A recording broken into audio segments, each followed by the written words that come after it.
Carta aos Hebreus, capítulo 8. Jesus, o grande sacerdote da nova aliança.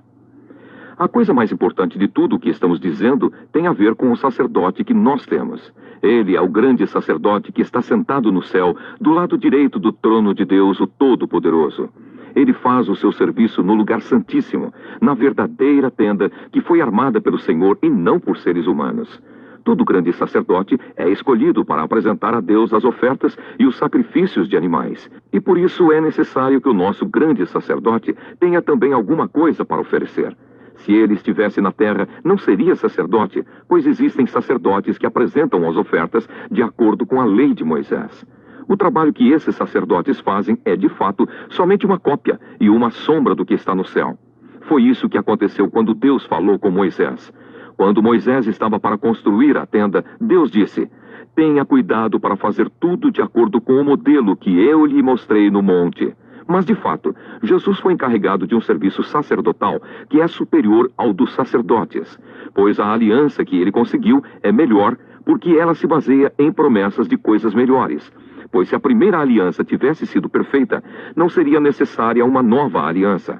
Mas Deus vê que o seu povo é culpado e diz: "Está chegando o tempo, diz o Senhor, em que farei uma nova aliança com o povo de Israel e com o povo de Judá.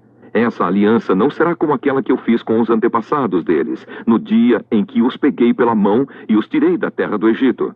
Não foram fiéis à aliança que fiz com eles, e por isso diz o Senhor, eu os desprezei. Quando esse tempo chegar, diz o Senhor, farei com o povo de Israel esta aliança. Eu porei as minhas leis na mente deles e no coração deles as escreverei. Eu serei o Deus deles e eles serão o meu povo.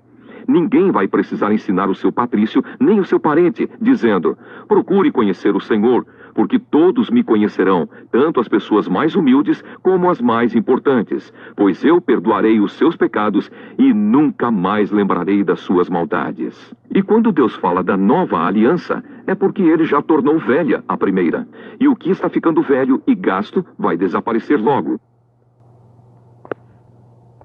Resumindo e explicando, nos capítulos 8, verso 1 até o capítulo 9, verso 28 fala que esta é a seção central de todo o sermão. Repassando ponto por ponto as instituições do regime do culto judaico, o autor salienta a grande novidade de Cristo. Ele supera em dignidade os sacerdotes levitas e também realiza o verdadeiro culto que desclassifica o culto religioso judaico, como também qualquer outro tipo de culto. De fato, o culto realizado por Jesus é o próprio ato de pessoa que se empenha com a totalidade de si mesma e para sempre. Cristo não tem função no santuário terrestres, que são apenas imagens do verdadeiro santuário celeste, onde Jesus realiza o seu sacerdócio. O autor relembra alguns textos bíblicos, Salmo 110 verso 4, Números 24 verso 6 e Êxodo 25 verso 40, para mostrar que os santuários são apenas sinais do verdadeiro culto, que consiste em ter acesso junto a Deus. É nessa realidade que Jesus age como sacerdote. Israel é o povo da aliança manifestada na lei e no culto. Desde os tempos de Jeremias, porém, temos a profecia sobre a nova aliança, profecia que critica o passado e dá esperanças para o futuro, Jeremias 31 versos 31 a 34.